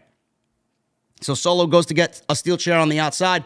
Matt Riddle, he runs down. No scooter. He runs down. Big pop.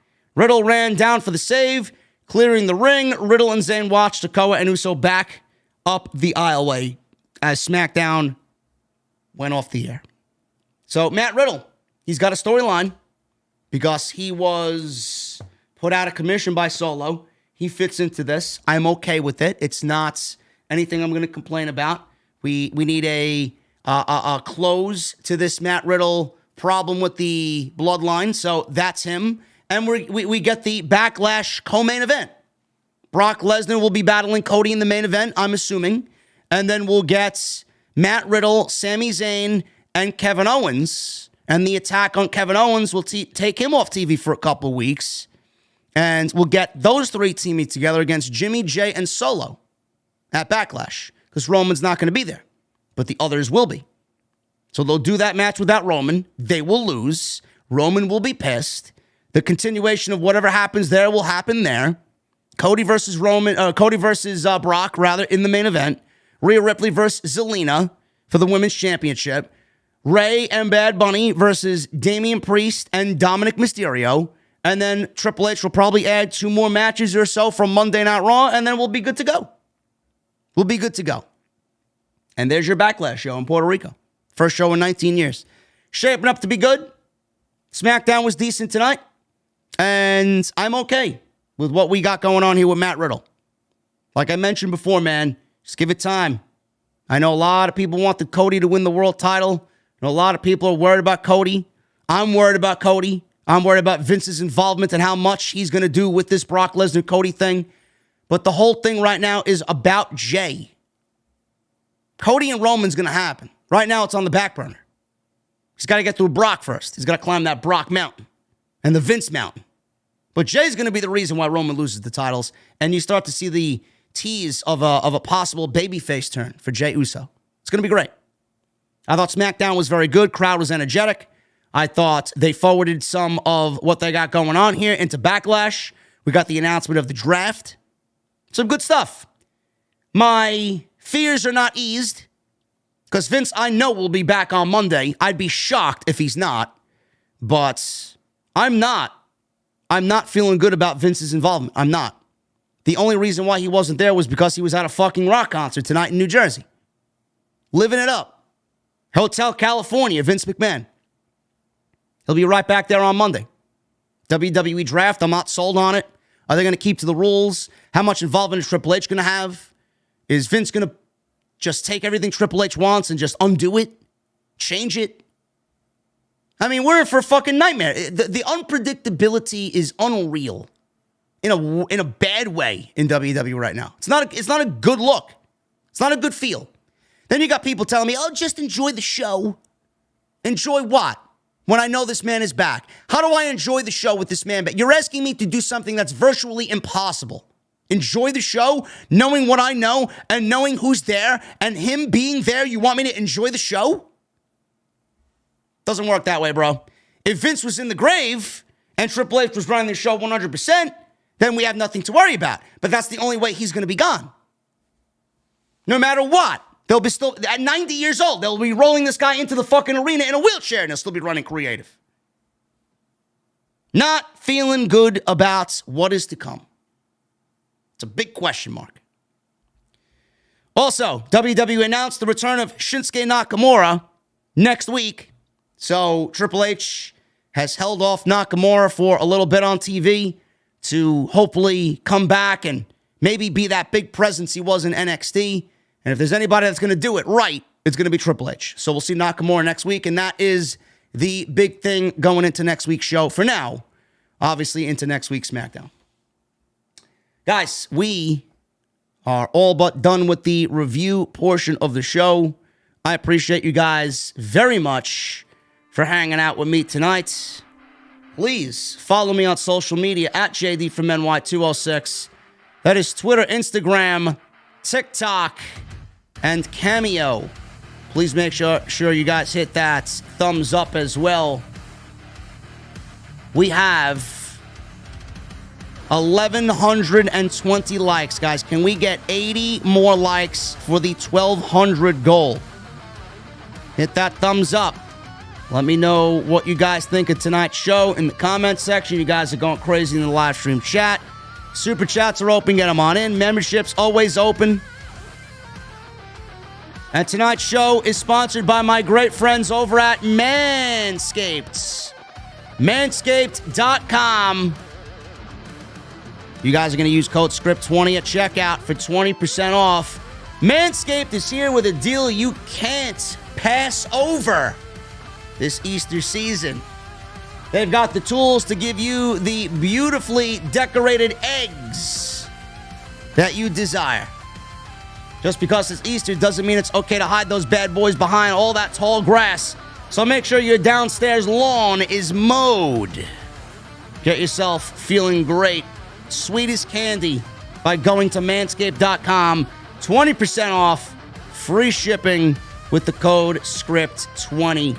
They got the Performance Package 4.0 That is going to look like a great addition to your Easter basket. Lawnmower 4.0 trimmer, Weed Whacker 2.0 ear and nose hair trimmer, Crop Preserver ball deodorant, and Crop Reviver ball toner, performance boxer briefs, travel bag to hold all your goodies. You guys know about the lawnmower, their #1 product. Proprietary advanced skin-safe technology designed to trim loose hair or hair on loose skin. Lawnmower 4.0 is waterproof, LED light, and you guys are going to have a blast with that. The Weed Whacker 2.0 is brand new nose and ear hair trimmer, which helps reduce nicks, snags, tugs, and all those delicate nose and ear holes. And then you guys know about the ball deodorant, the Crop Preserver, and the Crop Reviver. April is actually Testicular Cancer Awareness Month. And Manscaped has partnered with the Testicular Cancer Society to bring awareness to testicular cancer, men's health, and early cancer detection. Manscaped is committed to raising awareness for the most common form of cancer in men aged 15 to 35 and giving support for fighters, survivors, and families impacted by testicular cancer as part of their We Save Balls initiative. So you guys know what to do, man. 20% off, free shipping, code SCRIPT20 at checkout, manscaped.com. Hop into the best deal of the year with Manscaped. Super chats, man. Raven with a $20 super chat. Yo, JD, I want you to roast me. I made a huge mistake. I watched Busted Open. I'm sorry about that, brother. Dave LaGreca said Raw was great. And Bully, that show, said he said it was good to great. I apologize. I will never watch them again. Please forgive me, my tribal chief. I don't believe Dave LaGreca said that Raw was great, bro. Was Dave LaGreca on drugs? Did he take something before he went live on Sirius? He can't be serious. I don't know why anybody listens to them for their... I don't know why anybody listens to shit like that. I mean, they hired Denise. How credible can they be? It's unbelievable. I want to read this one, man. I want to read this one. This guy donated. Look at how fucking stupid. And the reason why there's no music playing is because I'll probably make this a YouTube short, which let me get the recorder going right now. Listen to this, man. This guy donated $5 in Super Chat to say this to me. What an idiot. What an idiot. Stop wasting your hard-earned money by giving it to JD. He owns a Mustang and makes more than you do by virtually doing nothing. Give it to some poor. Virtually doing nothing. I mean, look at the fucking designs that I had my team go out there and make, virtually doing nothing. I'm always upgrading the podcast. I got the best looking and the best sounding podcast in the entire YouTube wrestling community. I don't do work. I got a fucking iPad here that I take notes on every single fucking night. What are you talking about? Watching WWE is work. Content creation is hard work. Coming on here while my sleep schedule is fucked up is hard work. I did how many fucking streams over WrestleMania weekend? And you tell me that I do virtually nothing? Unfucking believable.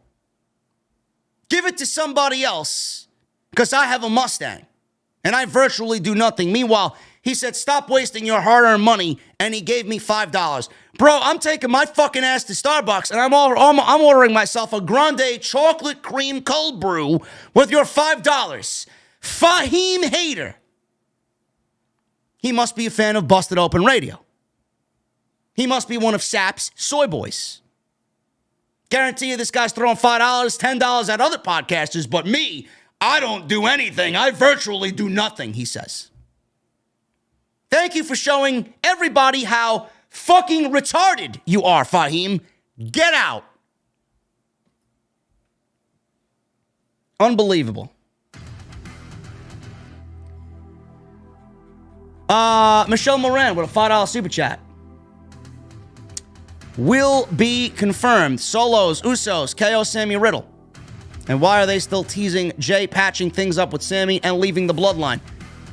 Because he's going to come to the realization that he needs to do what he needs to do. And Roman is the problem. And he's going to ruin Roman and the title reign.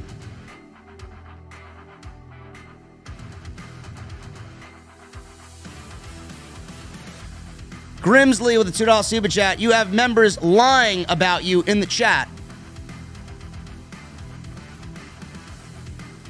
I have members lying about me in the chat. Lying about what? Hoolagrim.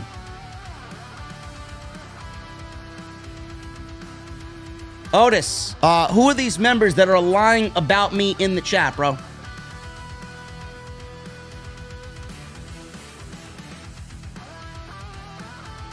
I want to know who's lying about me in the chat. What is being said about me?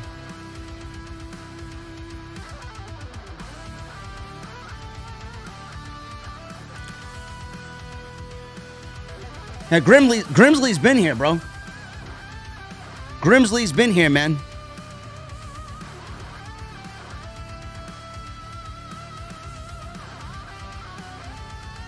I don't know, Hologram. I don't know. Who's he talking about? I don't know.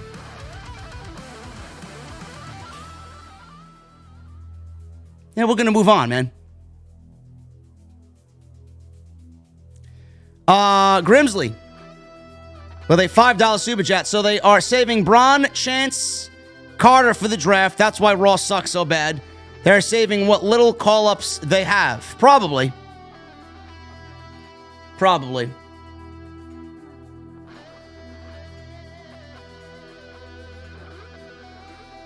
TK with a 1-month membership. Thank you, brother. With Riddle added, now it sets up a Randy return. I like this next chapter. Glad Roman retains. Early to say, but Dom is my current heel of the year.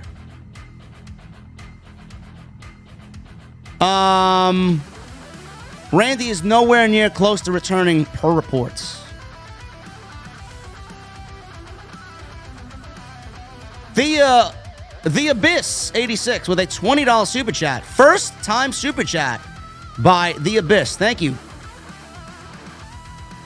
Black Wolf Inc. with a $10 super chat. I know Vince has made things bleaker in WWE, but I'm confident that Triple H will overcome him. Remember that Vince was never truly behind Triple H at any point, and he has pulled off miracles before.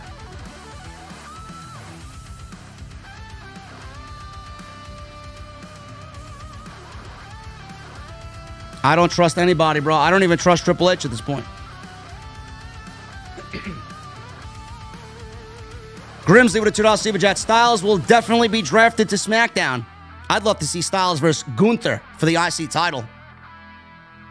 Let's get it. Maybe a SummerSlam match if he holds the title till then. Mel's Matt Chat with 24 months. Golden microphone. First and foremost, I got my golden microphone. Yay. I want to send out a little message telling him I love him. Edgar Alvarez. And keep killing it, JD. Thank you, Mel. Robert Hurt with 25 months. You are the absolute best in the IWC. Always set above the rest. Thank you, Robert. Appreciate you, brother. Blurred the Nerd with a $5 super chat. Let's be fair to Dom. I would be angry at my family too. His mom cheats with Eddie Guerrero, and his stepdad is a deadbeat. I would be a villain too. Listen, man, Dominic's going to have his supporters. What can I tell you?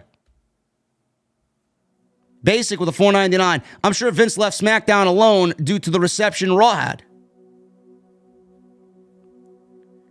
Yeah, and it was a coincidence that the fucking Eagles were playing at the Prudential Center in New Jersey. You know for a fact that Vince got wind of what was going on. And he doesn't care. He's like, hey, we'll give it the week. I'll come back next week. Joseph Taylor with a $10 super chat. JD, two things. The Brawling Brutes versus Imperium was a banger match. And your top 3 Eagles songs if you like the Eagles. I do not listen to the Eagles, brother. Not a fan of their music. Heisenberg with a 279. Did you get inspired by Dr. Disrespect? If so, prayer emoji. Yes, I did. Yes, I did. You know, a lot of you guys don't understand that it was a few years ago that I was really on the verge of sinking into a very formulaic YouTube career. I needed to break out and do something. Feifel's production is fucking garbage. Everybody else's production is garbage. Cronin's production has been fucking dog shit. I mean, who else? No IQ, dog shit. I applaud Don Tony for taking the chance and going live and doing the whole live stream thing when he was, you know, I think just audio only. Solid Monster has upped his game.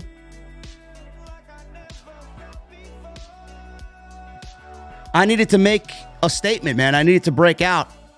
A lot of people don't understand that some of the people that work with Deviate Designs who did my shit, they reached out to me. They were in my Discord server. I don't know if they were, you know, taking note of what I was doing and watching me on Twitch when I was on Twitch or doing what I was doing on YouTube. They reached out to me. Nick, who's the boss, he's the boss man over at Deviate, he reached out to me wanting to do shit for me. I never seeked this type of shit. I brought him ideas and concepts. I'm like, I love Doc. I love what he does. Can I do that with my shit in the pro wrestling realm? He's like, sure. We have people on my team right now that used to work for Doc and do all his shit. Perfect. It was like a match made in heaven. So yes, I take big influence from Doc. Because if he could do it over there in the video game realm, why can't I do it over here? Everything that you see here is a part of who I am. This type of place, my mother's basement, is the type of place that I normally go to drink. I don't go to some rinky-dink fucking cheap dive bar. I'll go to a dive bar every now and then, but my tastes have matured over time. Honestly. My tastes have matured over time. I love going to a beautiful cocktail bar, man. I love watching the drinks being made. I love having some fucking weirdo with a handlebar mustache make my old fashioned for me. These underground speakeasies, I love it. This is me. This is what I do. I love going out to listen to fucking classical music, some big jazz band or some nice cool jazz and just sit down and have a nice bowl of fucking peanuts and drink my fucking whiskey. Seriously. The Mustang, mine. The bar. The original venue. A dive bar. It's me. I love my craft beer. I love my drinks. The beer garden. Those are the type of places I visit in the summertime. Everything you see is me. Why can't I give you guys an extension of me through their work? And it's a wrestling themed bar, man. We took it and it's a wrestling themed bar. I love it. It's great. Heisenberg, thank you for your 279, brother. Glorious Ones with a 499. Bro, SmackDown versus Raw, but in War Games. Crazy. We can get Super Team versus Super Team. No. I don't like Raw versus SmackDown. I hate it. Doughboy Games with a new membership. Thank you, Doughboy Games. Cam G with a $100 super chat.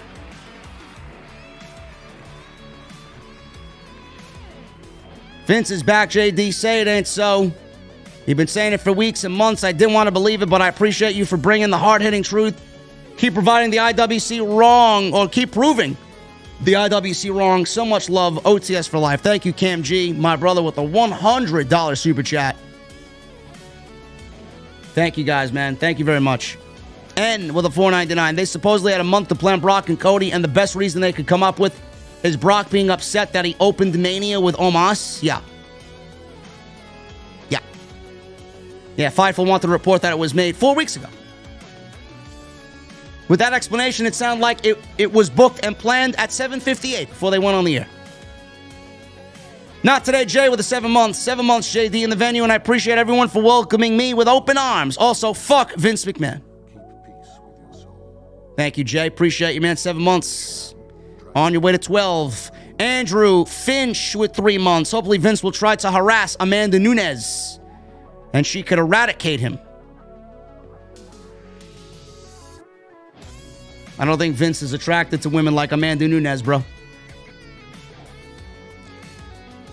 Fahim Hader, go fuck yourself, bro. Thank you for the 5. Eugene Morgan with a $10 super chat. Your ranting this week has become some of your greatest work ever. The raw anger. It's artwork, man. I'm telling you, you've been curing cancer. I love it. Thank you, Eugene. Kind of gave myself a strained voice, but all for the content. Jonathan Masters with a new membership. Matthew Montez with a new membership. Thank you, brother. Thank you, Jonathan.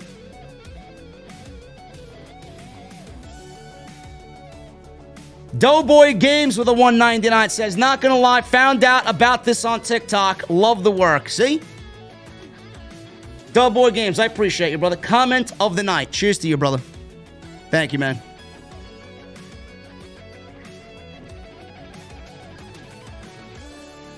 Yeah, everybody welcome Doughboy Games to the OTS venue, man.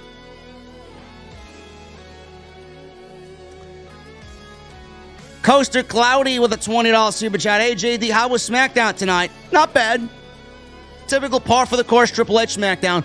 I was working all night. All I watched is the highlights and our Matt Riddle return tonight. OTS for life. Also, what the fuck are you drinking? I'm drinking an iced coffee. Love me some iced coffee, Coaster. Happy you showed up in the venue, even though you're working tonight, brother. Thank you.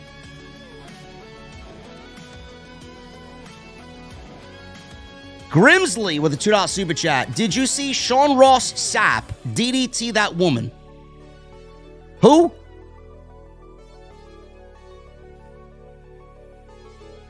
I got a funny story about Sapp, man. Sapp is a fucking comedian. Apparently he's unhappy. I can't figure out why. Apparently he's unhappy with me to a point where he clicked the delete follower option on me. I'm not following him no more. So WrestleMania weekend, I went to go follow him again. He hit the unfollow button again. He won't block me, but he'll remove my follow from his account. It's a funny guy. Fuck him. Watson, $6 super chat. Can we get Raquel Rodriguez Gonzalez? Thank you, Watson. Raisin Brand with a $9.99 super chat. Appreciate you, brother. Gunther will hold the IC title until September in order to eclipse Honky Tonk Man's record. Do you think he holds it till then? Is that when the title's broken? Is that when the streak is broken? It's a long time, man. If so, yes. I don't know what I did. Apparently he's angry with my takes. He indiscreetly and under his breath, well, not really under his breath, but indirectly said something about me on his last List and Your Boy podcast. Sorry, Sapp. I think you may be the only schmuck that didn't know Vince was back and creative. He never left, dummy. He never left, jackass. Very bizarre. Just really, really bizarre. If it's he thinks he's like the all-seeing eye of the IWC. Oh, nobody knew. Nobody knew Vince was back until we reported it. What? Like, who do you take us for? Ryan Satin? I mean, if this is the level of fucking content that they're producing over there, man, I don't know how the fuck anybody's watching them. I can't tell what a Triple H show is compared to a Vince McMahon show. Remember, I was the only fucking dummy reviewing NXT when they were on the WWE Network at 1 hour. Then everybody wants to jump on board because they moved to the USA Network live at 2 hours. Bandwagoners. Bandwagon fans. I don't know Triple H. I dissected Triple H for the last fucking 10 years running Black and Gold. Are you fucking kidding me? Vince has been back. Vince is creative. All because Sports Illustrated and the Wall Street Journal and ESPN and Fightful want to say, Vince is not back. Fuck out of here. Maybe he should give up covering fucking pro wrestling to go cover his shitty Cincinnati Reds. Ridiculous. Don't claim that I'm wrong. How can I be wrong when I have fucking 20/20 vision, man? Open your eyes, watch the show.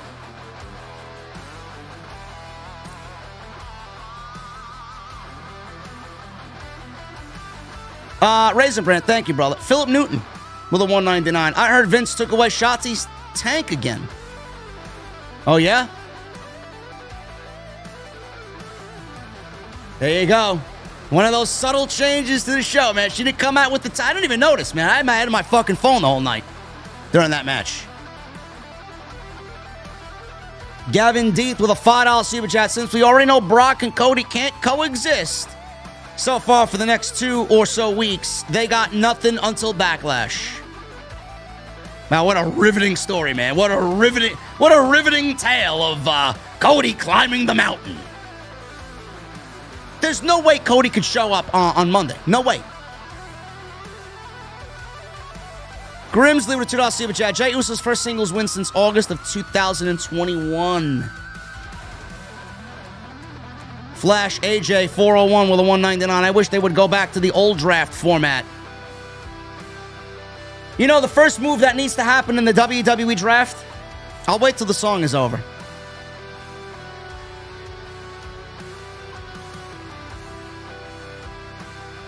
Road Warrior Roderick with a $5 super chat. JD, Mondays still suck. Monday Night Raw still sucks. Any chance we could get Hate Mail Monday back? It was absolutely hilarious. No way, Road Warrior. People will be looking to cancel me. No question, man. I want nothing to do with cancel culture. Oh, she did come out in the tank? Oh, I'm sorry, Kim G. I had my head down, bro. Natalia was on my TV. Why would I be watching the match? Koshnik with a new membership. Thank you, Koshik. Koshik with the new membership. Thank you, brother. You know, the WWE Draft's coming up in a few weeks. With the WWE Draft coming up in a few weeks, man, I have what should be, realistically, the #1 draft pick for either Raw or SmackDown. Vince McMahon to the unemployment line. That's what realistically should be the #1 draft. But the #1 draft pick this year, Vince is going to draft himself. Vince has drafted himself in the draft. Creative on Raw and on SmackDown. There's not going to be one draft pick that's greater than Vince McMahon this year. He's already told you so himself. It's already in the bag. The #1 draft pick goes to Vince McMahon and Triple H, and the chief content officer is finished. That's what's going to happen. That's what's going to happen. Telling you right now. Salvatore with a $2 super chat. Maybe Backlash, Balor vs. Escobar. That could be good. And who knows? Who knows? Who knows? Balor's pretty banged up, man. I think he's got a calf injury, and he's got those staples in his head from the Hell in a Cell match. Max Mello with a $4.99. Hey, didn't get to come on here right away. I heard Vince wanted Cody to win. Triple H wanted Roman to win. Did you hear anything about this yet? No. You're never going to hear anything about that, bro. You're never going to hear anything about that. I think it's the other way around. I think Vince wanted Roman to win and Triple H wanted Cody to win. That's what I think is the case. Did I hear it? No. I don't know who's reporting that, but they don't have any news on that at all. I don't know why that's being reported. And Mark with a $1.99. Oh, we got more super chats here, man. I'm fucking in the car over here. Everything goes down the drain when Vince shows up. Tutti Frutti with a $1.99. Thoughts and opinions on Shinsuke returning. I can't wait. Shinsuke is great. Dejan Salgato with a $4.99. First time super chat. Thank you, man. Hiru with the $2 super chat. Will you be watching the Mercedes match this morning? No.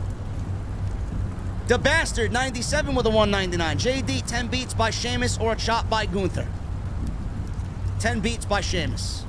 Arcane A with a $4.99. First time super chat. JD, do you think Roman Reigns will drop the title at SummerSlam? Yes. With Vince in charge, I feel like he may last past this year as undisputed champion. Too long. This year he loses the title. Brandon Irwin with a $4.99. Reigns, Lesnar 3, Hell in a Cell, SummerSlam. Match 1, low blow. Match 2, 4-1. Usos versus Lesnar and John Deere. No cheating, locked in cell. Dejan Salgato with a $4.99. Could I get unblocked on Twitter, please? I said you complained too much, but that was before I understood you. I'm sorry. Jose Perez with a $1.99. I own a 2000 Fire Engine Red Mustang. Good for you, JD. Thank you, Jose. Doughboy Games. Thank you again, brother. Armando with a 1 month. Best podcast in the business, hands down. Keep on blasting Vince JD till he is gone. Screw Vince. OTS for life. I didn't know I had all these super chats remaining, man. I played the outro theme. Now I gotta fucking start the song all over again. We'll just play something else. We'll exit with something else tonight. Joseph Taylor with a $5 super chat. JD, I did not know Alter Bridge was a hard rock band. They don't sound like a hard rock band. They sound like a pop rock band. The fuck are you talking about, bro? Pop rock? Bro, go listen to songs like Cry of Achilles. Go listen to songs like Fortress and The Last Hero, Isolation, This Is War, Blackbird. Pop rock. The fuck are you listening to, Joseph? Holy shit, man. That's a benchable offense. That is a benchable fucking offense.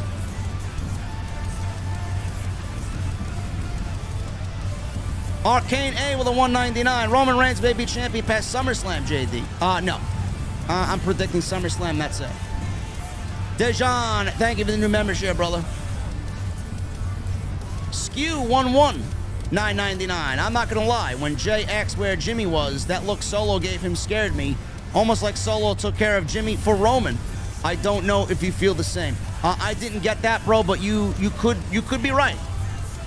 You could be right.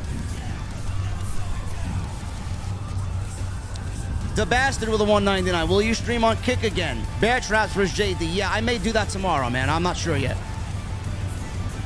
Vincent Tarantini with 11 months. JD's on fire. Vince needs to be fired. Chris McCorkle with a 5. Can't believe I gave my hopes up. Triple H brought my love for WWE back. Then Vince came back to shit on it. Thank you, Chris, with the first time super chat. Dan Maluchnik.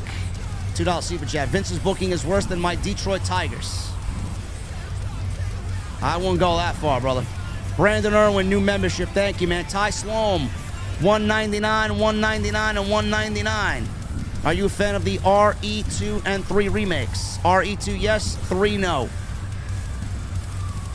Who do you like better, Leon or Chris? Leon. And do you want a Resident Evil 5 remake? No. I hated Resident Evil 5 with a passion. Max Mello with a 199. Oh, I see. Well, SmackDown was definitely better. Yes. RJ. Better faction, Bloodline or Shield? Bloodline. And D-Man. 199. Best podcast, OTS for life. Thank you, brother. Guys, follow me on social media. You guys know the deal. Hit that subscribe button. I'm going to get some rest. Thank you for a great stream tonight. I'll see you on Saturday night, hopefully, with some more podcasts right here on Off the Script. I'll see you guys later.